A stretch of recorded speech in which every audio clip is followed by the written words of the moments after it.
2026-yil Rossiyaga keladiganlar ogoh bo'lingizlar. Shu videoga esa bitta like bosib, do'stlaringizga jo'natib qo'yingizlar. 2026-yil Rossiyaga kelib, patent qilib ishlayman deydigan aka-ukalarimizga emina bu video siz uchun bo'ladi.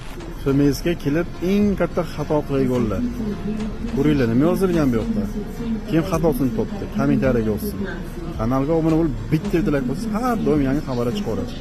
Rossiyaga kelyapsiz 2026-yilda, lekin pasportning srogi 9-sinov 6-oyda tamom bo'ladi.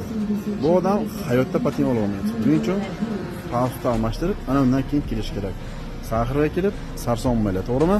Agar siz ham Moskvaga kelib patent qilib ishlamoqchi bo'lsangiz, обязательно pasportingizni srogiga qarab qo'ying.